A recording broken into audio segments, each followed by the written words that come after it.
So hello and welcome guys, आपका स्वागत है फिर से एक और नई वीडियो में। इस वीडियो के अंदर हम डिसोल्यूशन ऑफ पार्टनरशिप फर्म पढ़ने वाले हैं। जितने भी इस चैप्टर से रिलेटेड क्वेश्चंस हो सकते हैं वो सारे के सारे क्वेश्चंस की प्रैक्टिस हम इस वीडियो के अंदर करने वाले हैं। इस वीडियो के अंदर हम एक भी बेसिक कॉन्सेप्ट नहीं पढ़ेंगे। अगर आपको कॉन्सेप्ट पढ़ना है तो आप ऑल बेसिक वाली वीडियो देख सकते हो इसी चैप्टर की। इस वाली वीडियो के अंदर हम सिर्फ और सिर्फ क्वेश्चन की प्रैक्टिस करेंगे जो कि आपके प्री बोर्ड में या फिर आपके बोर्ड के एग्जाम्स में आ सकते हैं। तो चलिए शुरू करते हैं अपनी वीडियो को।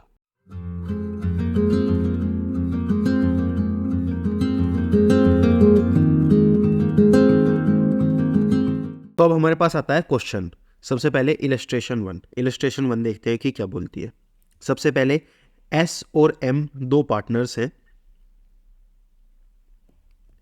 एस और एम दो पार्टनर्स हैं और ये जो प्रॉफिट शेयरिंग रेशो आपस में बांटते हैं 3:2 में ये बांटते हैं, ठीक है। ऑन 31 मार्च 2020 की हमको बैलेंस शीट दी हुई है। ओके, बैलेंस शीट में सबसे पहले इन दोनों की कैपिटल दी हुई है, फिर क्रेडिटर इन्होंने लिख के हमको दिया हुआ है, फिर जनरल रिजर्व इन्होंने लिख के हमको दिया हुआ है, ठीक है। इसके बाद कैश और बैंक का बैलेंस लिख के दिया हुआ है, स्टॉक लिख के दिया हुआ है, डेटर्स लिख के दिए हुए हैं, प्रोविजन फॉर डाउटफुल डेब्ट्स लिख के दिया हुआ है और फिक्स एसेट, ये सारी एसेट्स हमको लाइबिलिटी और एसेट बैलेंस शीट के अंदर लिख के हमको दी गई है, ठीक है। इन्होंने बोला मार्च 31 2020 यानी कि जिस दिन की हमको बैलेंस शीट दी गई है उसी दिन क्या हो गई, हमारी जो फर्म है वो डिसॉल्व हो चुकी है, ठीक है।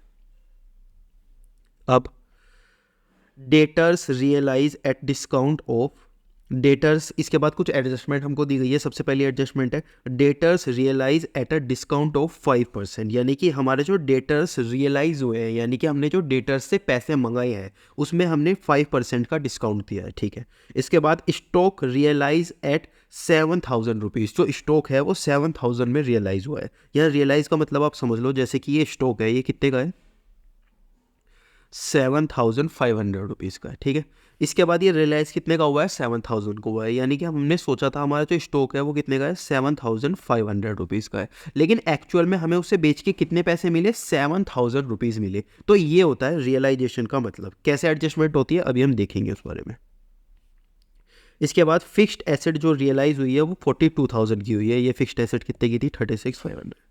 फिर रियलाइजेशन एक्सपेंसेस कुछ हमारा हुआ है कितना, 1,500 रुपीज़ का। और जो क्रेडिटर है उन्हें हमने पेड किया है इन फुल, यानी कि जितने के क्रेडिटर थे उतने का हमने पेमेंट उनको कर दिया। क्रेडिटर कितने के थे, 48,000 के क्रेडिटर थे, तो 48,000 का हमने क्या कर दिया, उनको पेमेंट कर दिया। पास द नेसेसरी जनरल एंट्रीज, हमें जनरल एंट्रीज करके इनको दिखानी है, ठीक है। तो एक एक करके जनरल एंट्रीज करते हैं।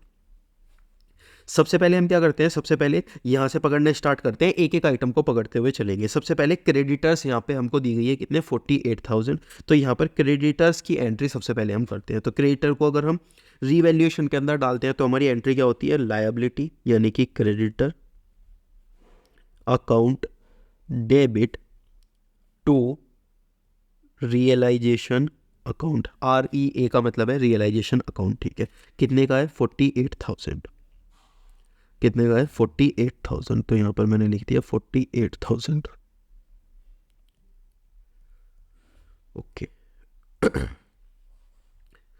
इसके बाद हमारे पास क्या आता है, जनरल रिजर्व। जनरल रिजर्व को क्या करते हैं, हम पार्टनर्स में बांट देते हैं। कैसे बांटते हैं, general reserve account debit to partners capital account. और पार्टनर के कैपिटल के अकाउंट कौन कौन से हो सकते हैं, जो हमारे दो पार्टनर होंगे, कौन, एस और एम। तो कौन हो जाएगा हमारा, एस हो जाएगा, टू कौन हो जाएगा, एम हो जाएगा। तो यहाँ पर जनरल रिजर्व हमारा कितना है, 13,500। कितना है, 13,500। किस रेशो में हम इसको बांटेंगे, हम पार्टनर का जो ओरिजिनल रेशो है उसमें बांट देंगे। क्या है, 3:2। तो 3:2 में हम इसको बांट देंगे। किस रेशो में, 3:2 में, ठीक है। तो 3:2 हमारा बनता है 8,100, 5,400। तो ये क्या कर दिया हमने, जनरल रिजर्व को भी डिस्ट्रीब्यूट कर दिया, ठीक है। इसके बाद कैश एंड बैंक हमारे पास लिखा हुआ है, कैश एंड बैंक का अभी हम कुछ नहीं करेंगे। इसके बाद स्टॉक हमारे पास लिखा हुआ है कितना, 7,500। तो यहाँ पर स्टॉक लिखते हैं। स्टॉक कैसे लिखते हैं, realisation account debit to assets. Assets में हमारी कौन सी आई है, स्टॉक। स्टॉक हमारा कितने रुपए का है, 7,500। तो हम यहाँ पे लिख देंगे 7,500 का क्या है हमारा स्टॉक, ठीक है। इसके बाद हमको क्या दिया हुआ है, डेटर्स दिए हुए हैं, तो हम यहाँ पे क्या लिख देंगे, डेटर्स लिख देंगे। अब मैं क्या लिखूंगा, रियलाइजेशन टू एसेट, यानी कि एसेट की जगह डेटर्स। तो रियलाइजेशन टू डेटर्स दोबारा दोबारा क्यों करूंगा, मैं यहाँ डायरेक्टली लिख देता हूँ क्या, डेटर्स। कितने का है, 21,500, ओके। इसके बाद हमको दिया हुआ है प्रोविजन फॉर डाउटफुल डेप्ट। आपको पता होगा प्रोविजन फॉर डाउटफुल डेप्ट क्या होती है, लाइबिलिटी। लाइबिलिटी को जब हम ट्रांसफर करते हैं तो हम क्या लिखते हैं, लाइबिलिटीज टू रियलाइजेशन, जैसे कि हमने यहाँ लिखा था क्रेडिटर टू रियलाइजेशन। तो मैं यहाँ लाइबिलिटी टू रियलाइजेशन दोबारा दोबारा क्यों लिखूंगा, इसी जगह पर मैं यहाँ पर लिख देता हूँ, इसको थोड़ा ऊपर करके, प्रोविजन फॉर डाउटफुल डेप्ट अकाउंट डेबिट, कितने का है, 500 का, यस 500 का यहाँ पर है। अब इन दोनों का मैं टोटल करूँगा तो यहाँ पर आ जाएगा 48,500। तो ये क्या कर लिया हमने, अपनी जगह बचा ली, जगह बचा ली मतलब हमने अपना टाइम बचा लिया, ठीक है। इसके बाद हमको क्या दिया गया है, ये दोनों हमें ले लिया, और फिक्स्ड एसेट हमको दिया गया है 36,500। तो यहाँ पर क्या करते हैं, टू फिक्स एसेट लिख देते हैं, कितना, 36,500, ओके। अब इनका टोटल मैं यहाँ पे कर लेता हूँ, 7,500 2 5 3 6,500, 65,500। तो अभी तक हमने क्या किया है, हमने सिर्फ ट्रांसफ़र किया है रियलाइजेशन अकाउंट पे अपनी किसको, बैलेंस शीट को, ठीक है। इसके बाद हम एडजस्टमेंट करके देखते हैं। सबसे पहले हमारे पास एडजस्टमेंट में दिया हुआ है कि हमें डेटर से पैसे रिसीव हुए एट अ डिस्काउंट ऑफ 5%। सबसे पहले हमको दिया गया है कि हमें डेटर से पैसे रिसीव हुए हैं एट अ डिस्काउंट ऑफ 5%, ठीक है। इसका मतलब मैं इसको थोड़ा सा छोटा करके इधर लिख देता हूँ, ठीक है। अब अगली एंट्री हम करते हैं। हमें क्या हुआ है, डेटर से पैसे रिसीव हुए हैं। जब हमें कोई भी पैसा रिसीव होता है तो हम क्या करते हैं, बैंक को डेबिट करते हैं, bank account debit to realisation account, ठीक है। कितने रिसीव हुए हैं, 5% डिस्काउंट पे। एक्चुअल में हमारे डेटर्स थे कितने के, हमारे डेटर्स थे 21,500 के। कितने के थे, 21,500 के हमारे डेटर्स थे। तो अगर मेरे 21,500 के डेटर्स है, इसमें से मैंने 5% डिस्काउंट दे दिया, तो मेरा आंसर कितना आया, 21,500 माइनस 5%। तो मेरा आंसर आया 20425, 20425। तो ये मुझे किससे रिसीव हुआ है, डेटर से ये पैसा मुझे रिसीव हुआ है, ठीक है। इसके बाद मेरे पास जो स्टॉक था उससे मुझे 7,000 रुपीज़ रिसीव हुए। मेरा स्टॉक कितने का था, 7,500 रुपीज़ का। मुझे रिसीव कितने हुए, 7,000 रिसीव हुए। तो फिर से मैं एंट्री क्या करूँगा, बैंक अकाउंट टू रियलाइजेशन, कितना, 7,500, और यहाँ पर 7,500। अब ये दोनों एंट्री सेम है तो हम इन दोनों को कंबाइन भी कर सकते हैं। कैसे कंबाइन करेंगे, देखो यहाँ पे मैं क्या करता हूँ, रियलाइजेशन जो है इसको थोड़ा नीचे ले जाता हूँ और इसको अभी के लिए रब कर देता हूँ। सबसे पहले मैं बैंक में लिखता हूँ, सबसे पहले मेरे को क्या मिला है, डेटर्स से पैसा आया है। उसके बाद मेरे को किससे पैसा आया है, स्टॉक से पैसा आया है।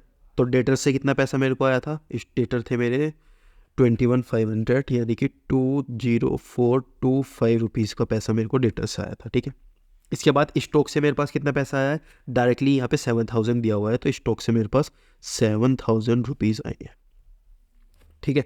इसके बाद मुझे बोला है फिक्स एसेट से आपको 42,000 आई है। तो फिक्स्ड एसेट से मेरे पास कितना पैसा आया है, 42,000 रुपीज़ का पैसा आया है। अब इन तीनों को मैं क्या कर सकता हूँ, टोटल कर सकता हूँ।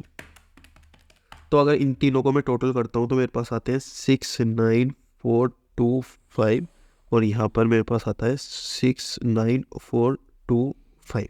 तो ये क्या कर दिया मैंने, ये फिर से मैंने अपना टाइम बचा लिया। तो अगर आप भी एग्जाम के अंदर ये वाली अप्रोच फॉलो करते हो, एंट्री को आप दोबारा दोबारा भी कर सकते हो, लेकिन करके फ़ायदा क्या है, मैंने एक में ही कंबाइन कर दिया तो मेरा टाइम बच गया। इसके बाद रियलाइजेशन एक्सपेंसेस हमने किया है 1,500। तो अगर हम रियलाइजेशन एक्सपेंसेस करेंगे तो क्या लिखेंगे, रियलाइजेशन अकाउंट टू बैंक, कितने का किया है मैंने, एक्सपेंसेस मैंने किए हैं 1,500। तो इस बार भी मैं सेम अप्रोच फॉलो कर रहा हूँ जो कि मैंने ये वाली की थी, कितनी की है, 1,500, ठीक है। क्रेडिटर हमने पेड कर दिए फुल। क्रेडिटर हमारे थे कितने, 48,000 के। तो हमने क्या कर दिया, 48,000 के क्रेडिटर को पेमेंट कर दी। कितने की, 48,000 की। अगर मैं 48 में 49 कितना हो जाएगा यहाँ पे, 49,500, और यहाँ पर भी कितना हो जाएगा, 49,500, ठीक है। इसके बाद अभी तो मेरे पास कुछ भी नहीं बचा। अगर आप देखोगे तो मैंने बहुत स्मार्टली क्या किया है, इनके ऊपर ऐसे ऐसे निशान लगा दिया, तो मेरे को पता चल गया कि कौन सा अमाउंट का रिफ्लेक्शन मैंने ले लिया और कौन सा नहीं लिया। अगर क्वेश्चंस बहुत ज़्यादा बड़े होते हैं तो आप क्या करते हो, कई बार तो आपको चीज़ें छूट जाती है। क्यों छूट जाती है? वो इसलिए छूट जाती है क्योंकि आप ऐसे निशान नहीं लगा के रखते। अगर आप निशान नहीं लगा के रखोगे तो आपको पता कैसे चलेगा किस किस का एडजस्टमेंट आपने कर लिया या नहीं किया। तो मेरे को यहाँ पे क्या दिख रहा है कि मैंने सारी चीज़ों का एडजस्टमेंट कर लिया, यहाँ पे इसकी एडजस्टमेंट कर ली, यहाँ सबका कर लिया। मेरे पास क्या रह गया? बैंक अकाउंट रह गया। बैंक अकाउंट का मैं कोई भी एडजस्टमेंट करता ही नहीं हूँ। और ये कैपिटल रह गई, कैपिटल की भी मैं कोई भी एडजस्टमेंट नहीं करता। तो ये क्या हो गई मेरी? ये सारी की सारी मेरी एंट्री हो गई। अब मेरे को एंड में क्या करना है? रीवैल्यूएशन का प्रॉफिट और लॉस निकालना है। तो रीवैल्यूएशन का प्रॉफिट और लॉस मैं कैसे निकालता हूँ? रीवैल्यूएशन का प्रॉफिट और लॉस निकालने के लिए मुझे चाहिए होता है रीवैल्यूएशन अकाउंट, जो कि हमने बनाना सीखा था। अब देखते हैं कि रीवैल्यूएशन अकाउंट अगर हमें बनाना है तो हम कैसे बनाते हैं। यहाँ पे मैं लिखता हूँ रीवैल्यूएशन, सॉरी रीवैल्यूएशन नहीं, रियलाइजेशन।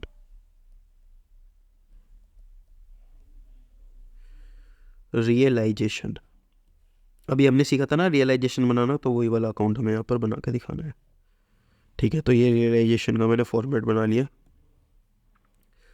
अब यहाँ पर एक एक करके जो जो मैंने एंट्रीज की है उस हिसाब से मैं करता चला जाऊंगा। सबसे पहले मैंने क्या किया है? Liability to realisation. तो यहाँ पर क्रेडिटर और प्रोविजन फॉर डाउटफुल डेप्ट, यानी कि यहाँ पर आया है by creditor by provision for doubtful डेप्ट। क्रेडिटर मेरे कितने आए हैं? क्रेडिटर है मेरे यहाँ पर 500 और 48,000। तो यहाँ पर लिखूंगा 500, यहाँ पर लिखूंगा 48,000। ठीक है, इसके बाद मैंने यहाँ पर क्या किया है? यहाँ पर मैंने जनरल रिजर्व को किया है, लेकिन यहाँ पर भी कहीं रियलाइजेशन में कुछ भी इसकी एंट्री नहीं आएगी। यहाँ आएगा रियलाइजेशन। क्यों? क्योंकि यहाँ पर रियलाइजेशन आया हुआ है। Realisation to stock, to debtor और टू फिक्स एसेट, यानी कि realisation to stock, to debtor और टू फिक्स्ड एसेट। ठीक है इसके बाद ये वाली एंट्री भी मैंने कर दी यहाँ पर। हाँ, यहाँ पर मैंने बैंक टू रियलाइजेशन किया है, यानी कि यहाँ पर मैंने क्या लिखा है? By bank to realisation. अब यहाँ पे जो बैंक अकाउंट है ना, इसमें मुझे ये तीनों चीज़ें दोबारा से लिखने की जरूरत नहीं है। मैं डायरेक्टली ये अमाउंट लिख सकता हूँ। क्या? 69,425। 69,425 मैंने यहाँ पर डायरेक्टली लिख दिया। ठीक है, इसके बाद रियलाइजेशन टू बैंक, कुछ पेमेंट की है 49,500 की। तो यहाँ पर मैं लिख सकता हूँ टू बैंक 49,500। ठीक है, अभी ये तीनों का मैंने अमाउंट यहाँ पे नहीं लिखा। इन तीनों का कितना है? 7,500, 21,500 और 36,500। 7,500, 21,500 और 36,500। ठीक है, अभी ये सारी एंट्रीज मैंने कर ली। अब यहाँ पे मुझे क्या करना है? यहाँ पर सिर्फ इसका टोटल करना है। तो टोटल मैं कर लेता हूँ। टोटल क्या आएगा मेरा यहाँ पर?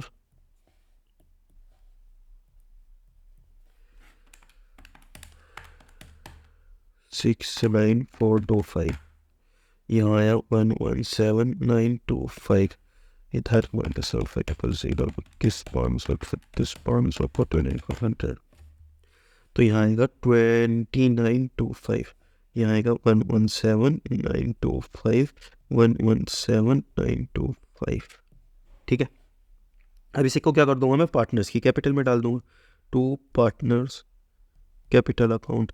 कौन कौन पार्टनर है हमारे? एस और एम है। और किस रेशो में ये बांटते हैं? 3:2 में क्वेश्चन के अंदर दिया हुआ था हमको। तो 3:2 में हम इसको भी बांट देंगे। 1,755 डिवाइड बाई 3 मल्टीप्लाई टू 1,170। तो ये क्या कर दिया मैंने? पार्टनर्स को बांट दिया। अब यही वाली एंट्री मैं कर दूंगा पार्टनर्स को बांटने की। क्या? Revaluation account debit to S partner है, टू एम पार्टनर है। कितना कितना बांटा है? एम को तो दिया है 1,170, इसको दिया है 1,755। ये कहाँ से लिखी है मैंने फिगर्स? जो मेरे यहाँ पर आई थी, जो ये दोनों आई थी 1,755, 1,700। ठीक है, तो यहाँ पर ये वाली एंट्री भी मैंने कर दी। इन दोनों का टोटल कितना हो जाता है? 1,700, तो 2,925। यहाँ पर क्या हो गया? टोटल हो गया। ठीक है, इसको भी मैं थोड़ा छोटा कर देता हूँ। ओके, तो ये वाली एंट्री भी हमारी क्या हो गई, क्लोज हो गई। अब हम लास्ट में क्या करेंगे, अब हम लास्ट में पार्टनर्स को पेमेंट कर देंगे उनके पैसों की। तो पार्टनर्स के पैसे कितने पेमेंट करने हैं ये चीज़ हमें कैसे पता चलेगी, उसके लिए हमें एक और अकाउंट बनाना पड़ेगा, क्या, पार्टनर्स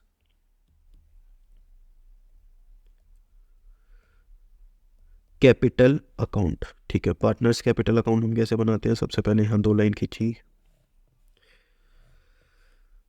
2 पार्टनर है तो 2 पार्टनर के हिसाब से हम बना लेते हैं। कौन कौन है, एस है, एम है, एस है, एम है, ओके, एस एम। ठीक है, अब देखते हैं कि पार्टनर्स का सबसे पहले हमें क्या क्या करना है। सबसे पहले तो पार्टनर्स का जो ओपनिंग बैलेंस है वो हम लिख देंगे 32,500, 11,500, तो 32,500, 11,500, यहाँ क्या आ जाएगा, बाय बैलेंस BT। ठीक है, इसके बाद हमने सबसे पहले क्या कर दिया, यहाँ पे एंट्री लिख दी। अब देखते हैं जो हमने जनरल एंट्रीज किया उसमें से कहाँ कहाँ पार्टनर्स का कैपिटल अकाउंट आता है। सबसे पहले तो मुझे यहाँ पे दिखना है जनरल रिजर्व 2S2M, तो यहाँ पे क्या लिखेंगे, बाय जनरल रिजर्व। एस को कितना पैसा दिया है हमने जनरल रिजर्व के अंदर, 8100 और 5400, तो यहाँ लिखेंगे 8100, 5400। ठीक है, इसके बाद यहाँ पर कई पार्टनर्स कैपिटल आया है, नहीं आया, यहाँ कई पार्टनर्स कैपिटल आया है, नहीं आया, यहाँ कई पार्टनर्स कैपिटल आया है, यहाँ नहीं आया, यहाँ आया है पार्टनर्स कैपिटल 2S2M 1755 और 1170, तो यहाँ लिखेंगे 1755 और यहाँ पे क्या लिखेंगे 1170। ये क्या हो गया हमारा, बाय रियलाइजेशन अकाउंट, क्योंकि ये क्या है, रियलाइजेशन का प्रॉफिट है। ठीक है, अब हम इसका टोटल कर लेंगे। टोटल में आपको और एक बता देते हैं, 42,355, 42,355,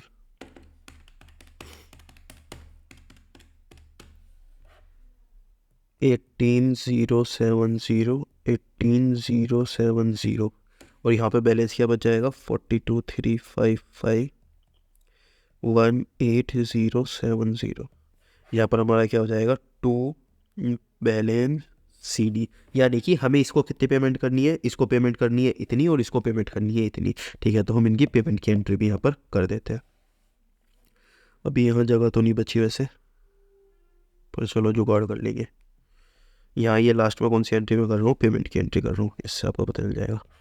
ठीक है, तो पेमेंट की एंट्री हम क्या करते हैं, सबसे पहले पार्टनर्स का कैपिटल लिखते हैं, S लिखेंगे, M लिखेंगे और 2 बैंक अकाउंट लिखेंगे। ठीक है, तो S और M का कितना कितना पैसा देना है, S का देना है 42,355 और 18,070, तो यहाँ लिख देता हूँ 18,070 और उस ऊपर वाले का था 42,355 और इन दोनों का अगर मैं टोटल कर लूँगा तो कितना आ जाएगा, 18,070 पर 60,425।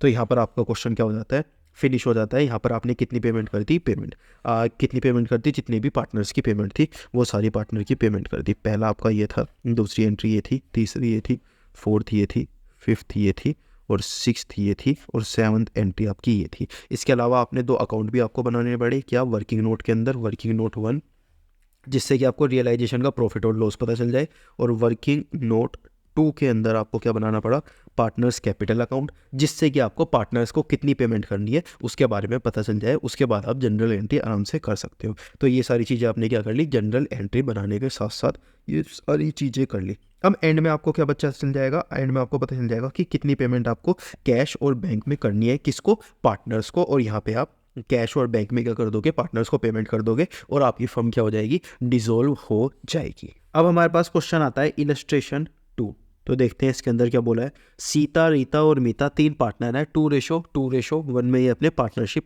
प्रॉफिट को बांटते हैं।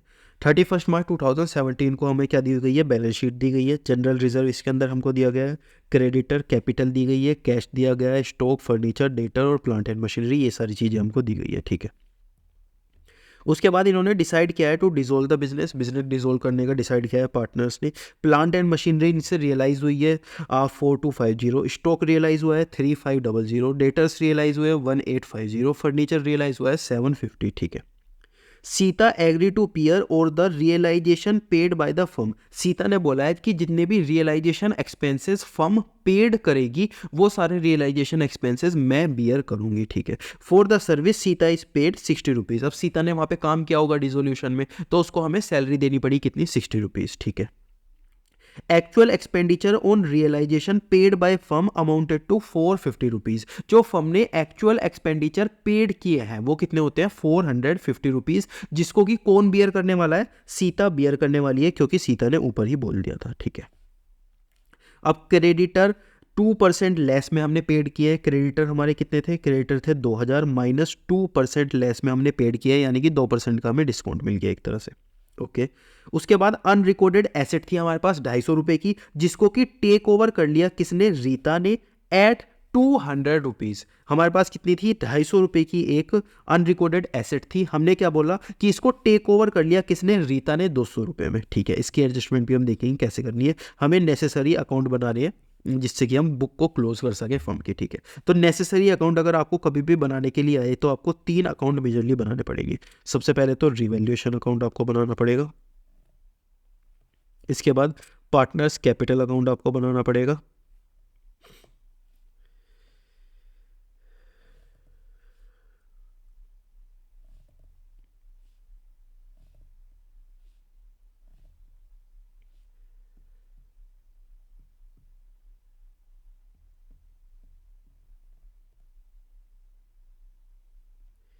ठीक है। इसके बाद लास्ट में आपको कैश और बैंक का अकाउंट भी बनाना पड़ेगा। तो ये आपका हो गया कैश और बैंक का अकाउंट, ये हो गया आपका कैश और बैंक का अकाउंट, ऊपर हो गया आपका पार्टनर्स कैपिटल अकाउंट।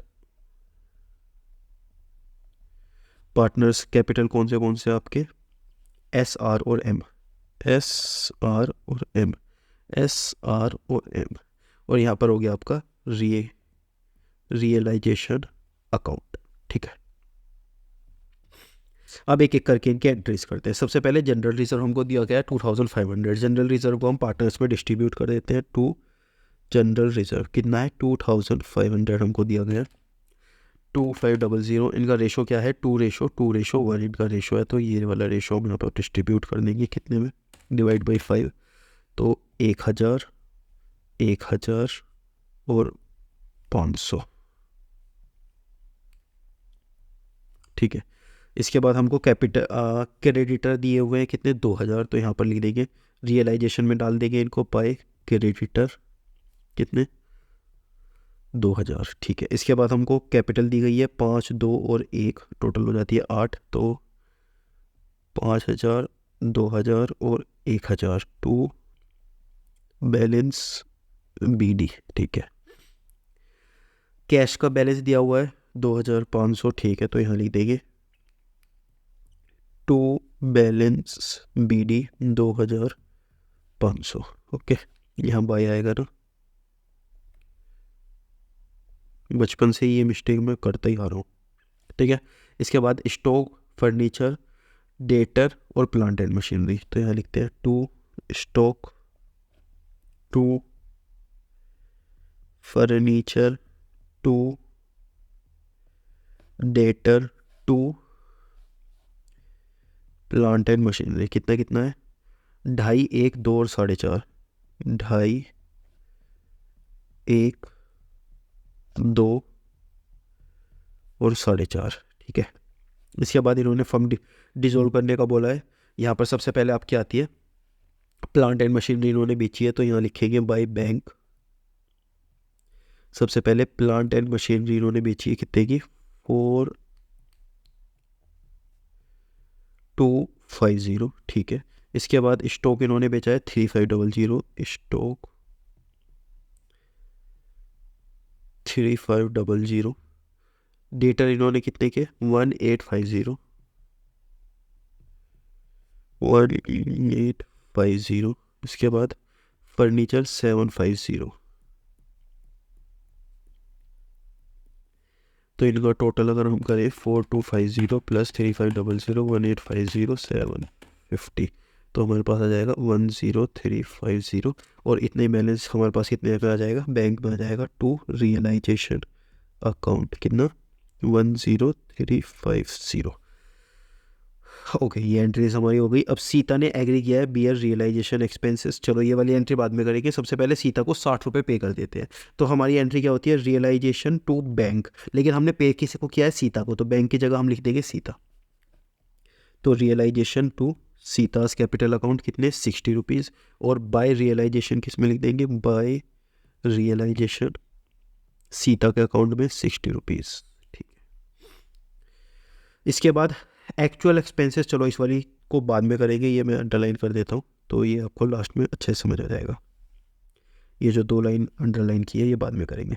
इसके बाद क्रेडिटर को हमने 2% लेस में पे किया है, क्रेडिटर कितने हैं 2000, तो यहाँ पे लिख देते हैं टू बैंक कितने थे 2000 माइनस 2% का हमने उनसे डिस्काउंट ले लिया, तो कितना आया 1960 आया होगा। I hope 2000 minus 2% 1960, yes.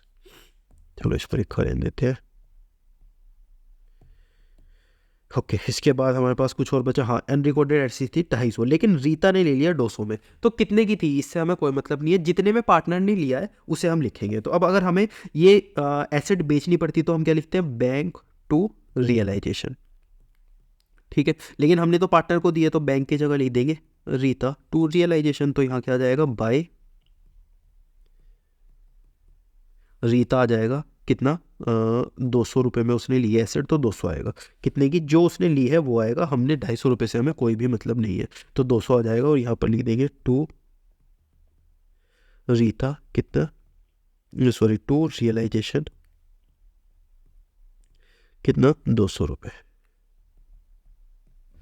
ठीक है, अब लास्ट में एक एडजस्टमेंट हमारे पास बची जो अंडरलाइन की हुई है हमने रेड कलर से, वो एंट्री हमारे पास कैसे होगी। तो देखो, अगर उस एंट्री को समझना है तो सबसे पहले हम यहाँ पर यहाँ मैं आपको समझा देता हूँ, ये लाइन मैंने इतनी लंबी क्यों खींची।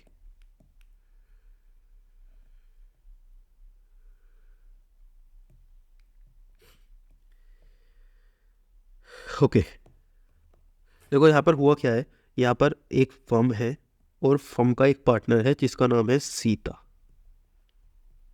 तो फर्म ने बोला कि यार मेरे को ना रियलाइजेशन एक्सपेंसेस पेड करने पड़ेंगे। क्या करने पड़ेंगे, पेड करने पड़ेंगे। कितने रुपए के, 450 रुपये के। तो जो सीता है उसने बोला आप पेड कर दो, तो फर्म ने पेड कर दिया, यानी कि इसके फर्म के बैंक में से क्या हो गए, माइनस हो गए। अब रीता ने बोला कितने रुपए के थे आपके एक्सपेंडिचर, इन फर्म ने बोला 450 रुपये के, तो रीता ने बोला ये लो 450 रुपये, चलो ये लो 450 रुपये। तो रीता को कितने रुपए, रीता ने कितने रुपए दे दिए, सॉरी सीता ने कितने रुपए दे दिए, 450 रुपये दे दिए। तो यहाँ पर अगर हम बोले इसकी एंट्री क्या होनी चाहिए, तो इसकी एंट्री होनी चाहिए, तो इसकी एंट्री क्या होनी चाहिए, सबसे पहले तो रियलाइजेशन टू बैंक, क्योंकि हमने पैसे की दिए कितने 450 इसके बाद हमने रीता से पैसे भी लिए, सॉरी सीता से हमने पैसे भी लिए क्या, बैंक टू रियलाइजेशन, लेकिन हमने किससे पैसे लिए, सीता से, तो बैंक की जगह हम क्या लिख देंगे, सीता लिख देंगे 450। पार्टनर का हम नाम नहीं लिखते, पार्टनर का हम नाम लिखते हैं, पैसे नहीं लिखते, तो 450। ओके, सीता का मतलब यहाँ पे क्या है, सीतास कैपिटल अकाउंट है ना, जहाँ पे भी अगर आपको पार्टनर का नाम लिखा मिले तो सीतास कैपिटल अकाउंट, रीतास कैपिटल अकाउंट, वो अपने आप से आप लगा लेना। तो यहाँ पर भी हमने लिख दिया, ठीक है। अब हमने क्या बोला कि यार ये रियलाइजेशन से रियलाइजेशन तो कट जाएगा, तो हमारे पास यहाँ पे क्या बचेगा, सीता टू बैंक कितना 450 और 450, तो हमारी फाइनल एंट्री क्या हो गई, सीता टू बैंक। तो इस तरीके से हमने ये वाली एंट्री भी कर ली, ये मैंने आपको एक्सप्लेन यहाँ पर कर दिया। तो अगर आपको कभी भी ये चीज़ एग्जाम के अंदर नहीं करके आना, ये चीज़ एग्जाम के अंदर आपको डायरेक्टली ये वाली एंट्री करनी है मन में सोच के, जो आप प्रैक्टिस कर लोगे तो आपके दिमाग में अपने आप आ जाएगी। अगर आपको एक्सप्लेन देखना है, एक्सप्लेनेशन देखना है, आप भूल जाते हो कुछ चीज़, तो आप कर लेना, ठीक है। तो हमारे पास एंट्री क्या हो गई, सीता टू बैंक। तो सबसे पहले इसके पार्टनर अकाउंट में डाल देते हैं 450 सीता टू बैंक, और यहाँ पे डाल देते हैं by Sita to bank 450 rupees, ठीक है। अब क्या करते हैं, अब एक चीज़ और, ये जो हमारे पास पैसे हमने दिए थे क्रेडिटर को कितना 1960, तो 1960 हम कहाँ डाल देंगे, यहाँ डाल देंगे बाय रियलाइजेशन 1960, क्योंकि हमने बैंक से दिए थे। ठीक है, अब मेरे हिसाब से यहाँ पर कोई भी एंट्री आपकी नहीं बची और इधर भी कोई भी एंट्री आपकी नहीं बची। ठीक है, तो अब हम क्या कर देते हैं, इसका टोटल कर देते हैं। तो यहाँ पर टोटल कितना आएगा इसका, सबसे पहले क्या करते हैं, रियलाइजेशन का टोटल करते हैं। रियलाइजेशन का टोटल आपका आएगा 2000 प्लस 10350 प्लस 200 रुपीज़ 12550। ओके, 12550 यहाँ पर आएगा, 12550 12550 माइनस 1000 2000 4.5 1960 530 रुपीज़ आपके यहाँ पर आएंगे। टू पार्टनर्स कैपिटल अकाउंट, कौन कौन आपके पार्टनर है, तीन आपके पार्टनर है, SR और M। इन तीनों को हम किस रेशो में बांटेंगे, 2:1 में, जो कि हमें ऊपर रेशो दिया गया था। ठीक है, 212 डिवाइड बाई 106, तो यहाँ पर बांट देते हैं बाई रियलाइजेशन 212 106। अब इसका टोटल हम यहाँ पर कर लेते हैं।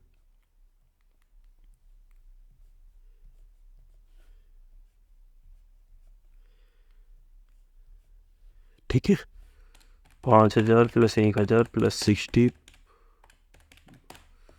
6272 6272 नहीं 6272 नहीं, ये यहाँ पर माइनस 450 5822, ये क्या बन गया 2, ये क्या बच गया आपके बैलेंस ही फिगर बच गई। ठीक है, इसी तरीके से इसका भी कर लेते हैं।